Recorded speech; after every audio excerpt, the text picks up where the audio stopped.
So I essentially have a book addiction.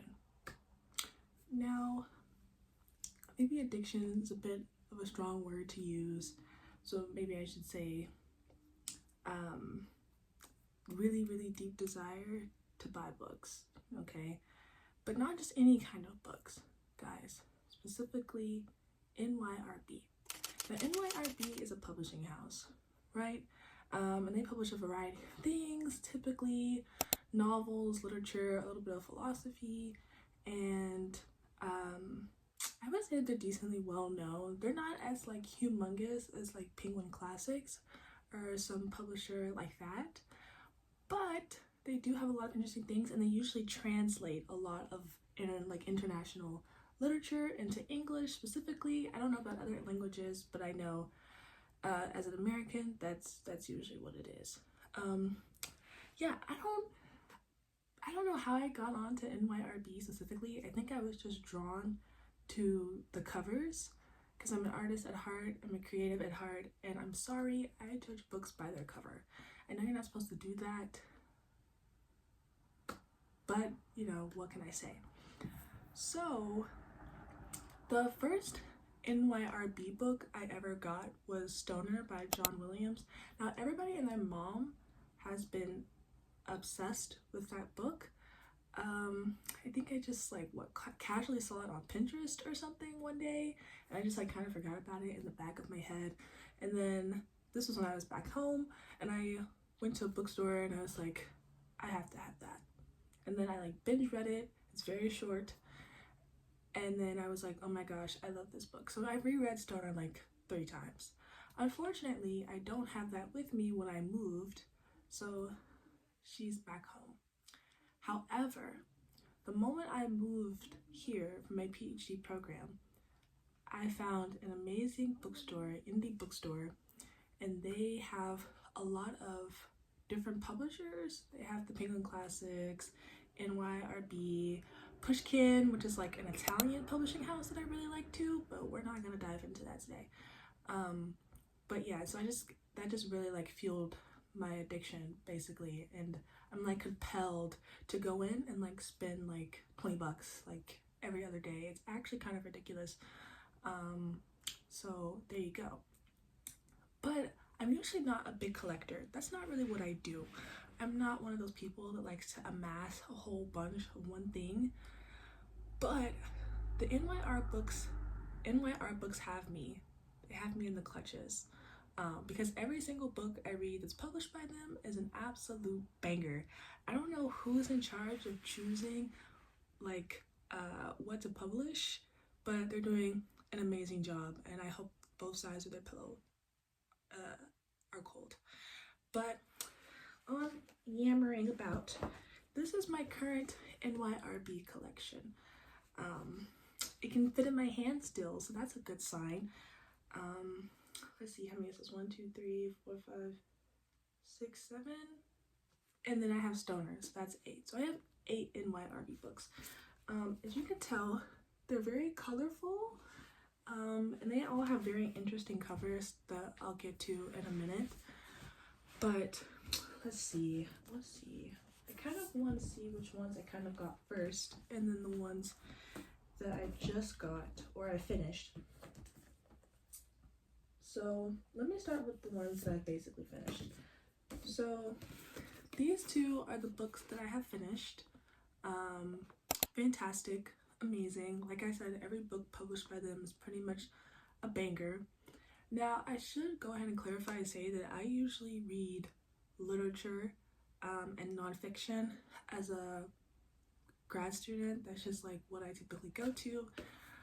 So all of my NYRB is basically literature. So it's not as what's probably seen on Book Talk, Colleen Hoover, that kind of stuff. That's not really what I read. So they're not hard reads by any means. I mean, sometimes they're a little bit difficult to keep up with depending on the book, but alas. But yeah, these are the two that I finished. This one is very American, Western-y, I would say. Another thing about NYRB is that they also have a lot of short books, these are very, very short. Most NYRB books that I've seen, at least, or the ones that I tend to buy, are like really short, 200 pages, less than 300 pages usually. And then they have like their thicker novels, which are probably like 300, 400 pages. But yeah, these are really, really great. I just finished this one today, and yeah, I just really love this publishing house. Like, the back is really like clean and simple. They give pretty good in-depth explanations on the back without giving away too much. And like the covers are so pretty. Like, wow, like these are gorgeous. I love them, and I wish that I had a way to display the front and not just the side, because the covers are so gorgeous. But those are like the two ones I've like finished reading. And then the one I just bought today, because like I said, I have an addiction and I have to buy the book, I'm just compelled, is this one. This is The Skins of Dreams by Raymond, Queneau. He's French. I don't know why I love reading French and Italian literature specifically, but this is the most recent book, and I'm really excited to read it. This one has kind of like little cool illustration pages in it too, which is really nice. So that's my most recent purchase. And then I would say, let's see, which ones come next. So there's another French one I've gotten halfway through it. See, I have a tendency to just start reading, and then I get another book, right? And then I start reading that book. So usually when people are like, oh, like, what are you reading? I'm reading like 10 different books at a time. I'm reading like 10 different books. I mean, I'm like looking at my shelf. Yeah, I'm like reading like anywhere from 10 to 15 books at a time. But it also depends on what you count as reading. I mean, sometimes I look in specific things. I want specific passages or chapters for a specific intellectual purpose or academic purpose. And sometimes I just get into a novel and then I just find another one. So, but at least I'm reading my books. But that's something we can talk about later, because people are just like absolutely just buy books, but they've like never read them, never broke them open or anything. It's like, girl, what are you doing? Anyways, so this is another French one, and then I've gotten a little into this one, so like about 70 pages in. And then let's see, how long is it? Yeah, this one's like pretty thick. It's over 400 pages. This one's a German author. So yeah, so like I said, most of these are translated. I got really into international literature like 2 years ago, and so I basically, for the most part, I tend to read non-American authors. I feel like as Americans, we get really stuck in a particular creative intellectual bubble where we tend to consume people that are American. I see that that's changing now, and that certain authors are trending, and that like Clarice Lispector, who's like Brazilian, so she's fantastic. She's probably my favorite author of all time, not to get off topic, but I think it's really important, especially as someone in the West, to read technically, yes, Western literature, but not American literature, and especially older novels. So a lot of these novels are set in like the 20th century, pretty much. I don't think I have anything that's set later than that. I mean, the 20th century, the 21st century, early 21st century, so there you go.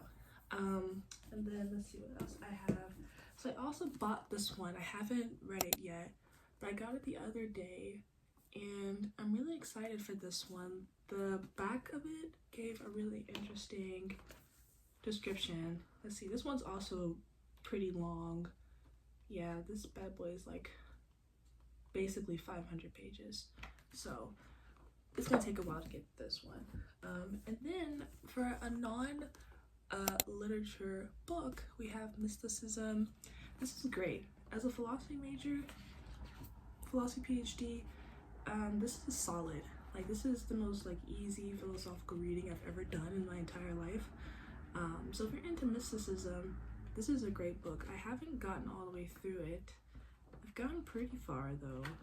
I don't remember what I was on, but it looks chunky, but that's just because there's like a million index pages and reference pages in the back. So don't worry about that. So that's basically my NYRB collection for the most part. It's kind of ridiculous. It's not too bad yet. It's not too bad yet, thank goodness. But I'm sure that it will be over time. But maybe I should also go through them and see which ones are kind of like probably my favorite to read, or my favorites, I guess I would say. So out of like technically the 8 I have, including Stoner, which is not present, not pictured here, I would say, I don't even know if I want to rank them. Maybe I'll just say the ones that I really liked reading. So Stoner is probably number 1. A solid reread. If you just want something that kind of like touches on academic life and kind of just like a character study in a way, very classic, very easy to read. I enjoy reading it. Anybody can read it. It's not hard to read. But I relate to it as a academic and first generation student, so it's kind of like I felt that. But John Williams is actually a really brilliant writer, in the sense that he just knows how to write about people's lives without doing a lot. I don't really know how to explain it. You kind of have to read it for yourself to see what I mean, but it's really good. A lot of other people have talked about it, so you should probably read it. And then my next enjoyed read, I would say it has to be Black Wings Has My Angel by Elliot and Chaze. And the reason why is because, one, it's extremely easy to read, so you can like binge read this in like 2 days if you really wanted to. But it's very like wild adventure. A lot of stuff happens in this. It's very much like Bonnie and Clyde type beat, honestly. But it was a very enjoyable read, and I'm one of those people that creates like a movie in their head while they read. So this was like really enjoyable to kind of like watch in my head and experience. And it's written in the sense that it feels very grounded. It's like, yeah, like this is what a man would think about this basically crime spree that they're going on. So it's a very fascinating book. You should also read that. You should read all of the books that I have, because like I said, I would know. So yeah, those are, and then I don't know if I want to say this or not. I'll probably have to finish some of the other ones to kind of like tell you, but for the most part, like I said, I love NYRB. I love reading them. I love picking them up off the shelves. They have stunning covers, and they have a lot of like, some of them have like forewords and introductions in the front, which is kind of nice to read, and a lot of them have like afterwards as well, so you kind of get like tidbits of like the context that the author was writing in, which is really great because a lot of it is set in different places around the world that I'm not familiar with, in specific time periods, like French and German history, which I only know bits and pieces of, so it's kind of nice on that angle as well. But yeah, so in terms of reading in general and being a book addict, you know, when you go to a new place and you don't know a lot of people, and you're like starting to kind of figure out like what the vibes of the town are, like what are the people like, so on and so forth, you kind of like start to retreat to comfort things. You start going to things that are just like you're just easy to do, comforting, you know. And I do a lot of reading. That's what I have to do for the next 5 years in a philosophy PhD program, is reading. So usually when I should be reading for class, I usually end up reading a book, which is something that I guess I've always done. I don't really know. But so this kind of feels like a way to cope with that, in a way to like, let's let me buy a book because I'm just gonna read it at the bar or the coffee shop or in my bed as like some late night reading, so on and so forth. So maybe that's part of the reason why now I'm like, I need books. I usually shop secondhand Also, I don't go to Barnes and Nobles. They never have the books that I want there, and if they do, it's just not giving. I'm sorry, I'm not a Barnes and Nobles girly. I typically shop at secondhand bookstores. So a lot of my books are used, quite old even, and then I usually shop at indie bookstores. Maybe that sounds pretentious, but you should shop at your local indie bookstore, guys. The people that run them are usually fantastic. The one that I go to here is Squirrel and Acorn. They're amazing, top tier. I love them. I love the guy that runs the store. Like, so I'm just in there like every day. So it's, like I said, it's kind of a problem. But also, I feel like a lot of people are kind of like performative reading, like book talk. Now, see, I can't really speak on book talk because I deleted TikTok like some years ago, and I never was really on book talk when I was on TikTok. I've heard a lot of different discourse and commentary about book talk, so I'm not gonna like sit here and go into an entire deep dive.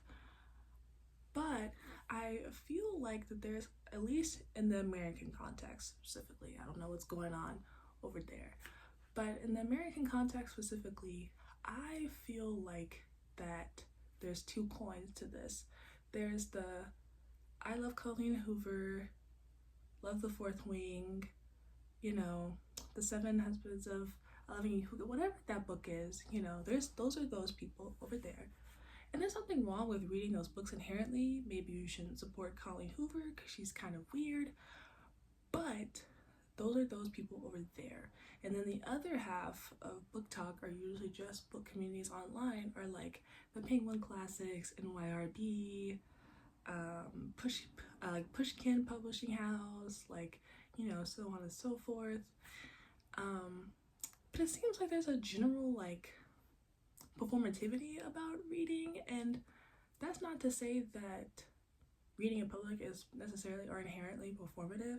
It just feels like that a lot of people are reading for the sake of seeming like they're intelligent of some sort, and not really comprehending the literature that they're ingesting. So you kind of end up with people online that like give takes, but it's kind of like, did you read the book? Because this take doesn't support what's in the book, you know. But that's just me. That's just me, and that's not to dunk on anybody that reads, you know, any of those things. But I just feel like that some people are, and too, like the whole thing with like those romance covers and like the hockey romances and like dark romances. Yeah, I don't know what's going on with that, but it is a little bit concerning. It is just a little bit, like, not to dunk on the women that love those and enjoy those, but it feels kind of like maybe you should also read some other things. Now, on my personal journey of being a reader, I've read my entire life. And some people get into reading later in the game. That's cool too. But as a lifelong reader, someone who's been reading as a kid, somebody whose mom has always kind of pushed them into reading, it's kind of like really interesting to see how like reading kind of comes on in waves, especially in the midst of this anti-intellectual rise that we have going on in America. But in my personal experience of being a reader, I've definitely had periods where I don't read, like where I don't like binge read books in like 3 days, or you know, like I'm like buying books or like going to the library, because I love going to the library, and you should support your local library wherever you are. But so that's my experience, and I think especially in high school, the midst of high school, I was not like really reading, to be honest. I was very chronically online, and I was not really reading that much. And then I got to college, undergrad, and then I started rereading again. So it's totally okay and normal to have periods where you just like don't read, you know, or sometimes you just buy a couple of books and they just sit on your shelf. That's fine too. But it's kind of nice to read. I realized that when I get back into reading, particularly fiction, that I feel way more creative, just in general. And I kind of like feel more invested in what's going on around me, and almost a sense of like, oh, I can put that in a book or write a book. I would like to write a book one day. We'll see how feasible that is, but I think there's a lot to be said about reading and doing the act of reading with some type of intentionality. Also, as an academic, I don't annotate my books like that. I annotate the ones I need for class. I annotate them for, you know, my research, so on. But I don't annotate the books that I read for fun. I just don't do that.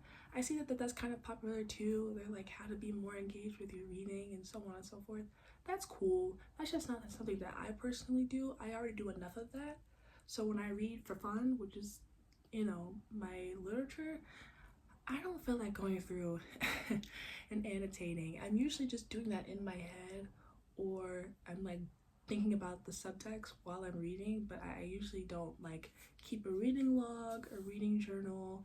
That's just usually not what I do. But you know, that's cool too. It's just not my thing personally. And it kind of feels like people are attempting to subscribe to one way of reading or one particular style of reading, and it seems kind of weird. You don't have to do what everybody on Pinterest is doing. You don't have to do what everybody on Bookstagram, whatever, or Book Talk is doing. Like, you can totally read however you want to read, and that different books and different subjects require different levels of effort. You know what I'm saying? I don't know. Those are my thoughts. I feel like everybody has a hot take on reading nowadays, especially like Book Talk. But like I said, I have kind of a concerning book buying addiction. And I'm actually kind of not bad about it because there's a lot of other worse things I could be doing. But there's something really, really nice and uplifting about buying a book, and it gives me a lot of dopamine, maybe too much dopamine to buy a new book. So maybe that's not great.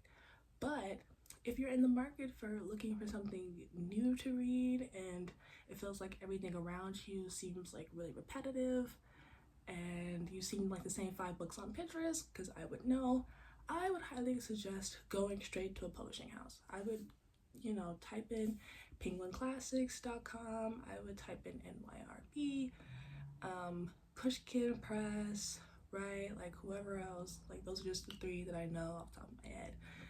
I would just go straight there and I would just peruse the site, to be honest, because I feel like there's just like bubbles of like what's trending and what's popular, and sometimes you kind of want to read something that's a little bit more niche and not a lot of other people are reading. Sometimes I tend to do that, and I know that sounds really pretentious, but I tend to kind of wait for hype about a book to kind of die down, and then I read it on my own.